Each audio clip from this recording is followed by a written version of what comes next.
rather than half empty. We are heading towards the end of the year and into the festive season, where if you do socialise, your communication skills are going to be put to the test for good. Communication is important at any time of the year, to be fair. Today's talk is called How Do You Communicate? I really appreciate the viewers and listeners. Do subscribe so we can keep growing. Effective communication is a connection between people that allows for exchange of thoughts, feelings and ideas and leads to mutual understanding. This exchange is evidenced when a speaker sends a message to which a listener responds. It seems simple, but it isn't. People tend to take communication processes for granted. We generally figure that the communication between two or more people is no big deal. It just works. However, reality is very, very different. The process of communication is actually impressively complicated. There are many factors that ultimately determine whether a particular communication experience is likely to be successful or not. There are internal factors that affect each person participating in the communication process, individually interactional factors that affect how information is sent and received between two or more people, and external factors that affect the extent to which the physical environment is conducive to effective communication, i.e. standing outside of a train station when a train's going by is not a conducive place to have a conversation. Process these skills you can learn to practice and you'll become better at them. You'll be aware of the principles and apply the information that I'm about to talk about will significantly increase your likelihood of cutting down misunderstandings and conflict and increase the chances of successful and skillful communication. There are four primary principles that I think that are worth looking at. And the first one is the message sent is not necessarily the message received. We often assume just because we said something or thought or intended something that when the other person doesn't understand what we mean, it's their fault. After all, the person who sends the message knows exactly what he or she meant. However, what the person receiving the message hears and understands may be quite different. In contrast to being anyone's fault, there's simply one of the ways communication processes can go off a track. The message is sent may not be received because it must pass through filtering systems and thoughts and feelings of both the sender and the receiver.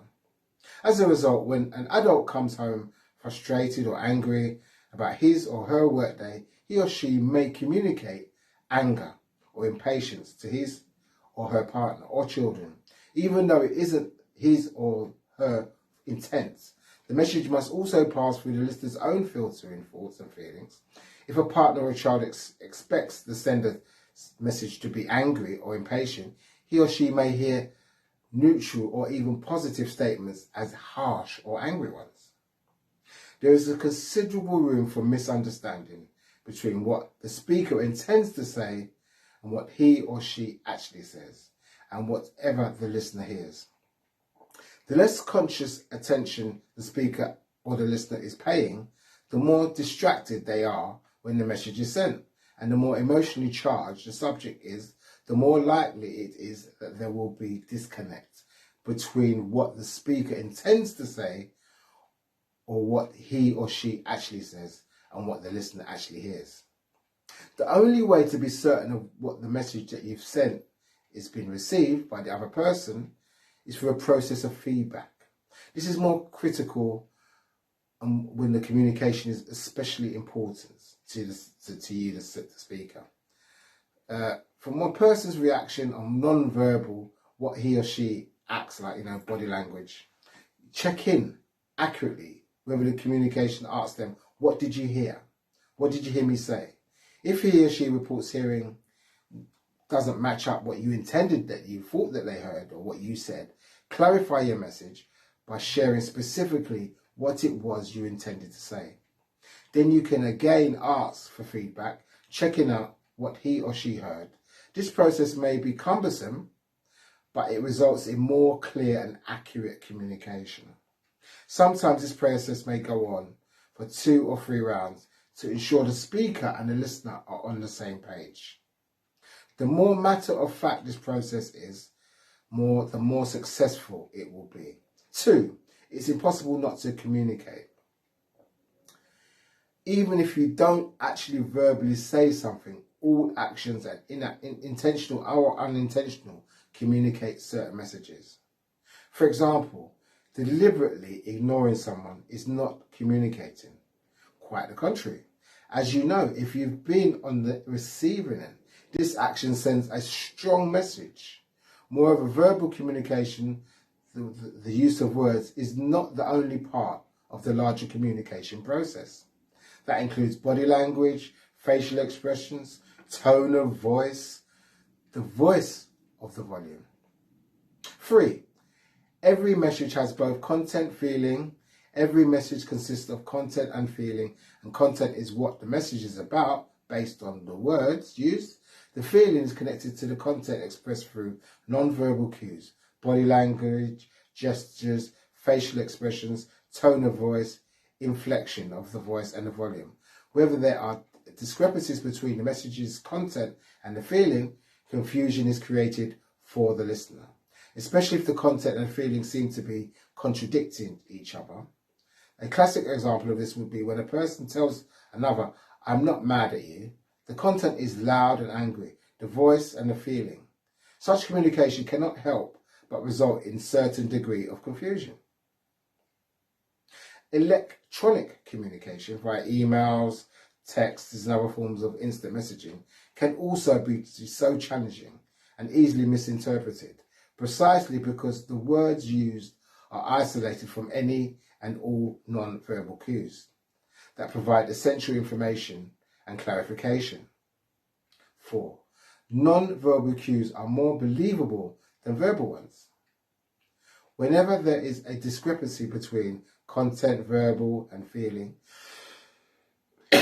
a non-verbal message, the person on the receiving end will almost always more weigh the feeling. In other words, if the words a speaker uses don't match up with his or her tone of voice, facial expression, body language and non-verbal cues, the listener will pay more attention to believe the non-verbal behaviour. Consider how you react when somebody gives you what sounds like a compliment. You look great, but with a tone of voice that you perceive a lot of sarcasm in it. Are you more likely to believe the verbal words used, the content, or the non-verbal tone, voice, feeling? These 4 qualities of communication processes are universal, whether the topic is about post-election political economy, Valentine's Day planning, or simple sharing of events of one's day with others. Paying conscious attention to these 4 aspects of communication processes, regardless of whether you are sending or receiving, will improve the quality of your communication by making it more skillful and effective and successful. We all should now have a better idea on how to be heard or how to communicate with others. If you have something to say, the onus is on you to get your point across. Check and double check to make sure the listener understands what you're saying. I appreciate that you've joined me to listen and watch this talk. Do share with your tribe, as the saying goes, sharing is caring. Until 2 weeks' time, do take care. Bye for now.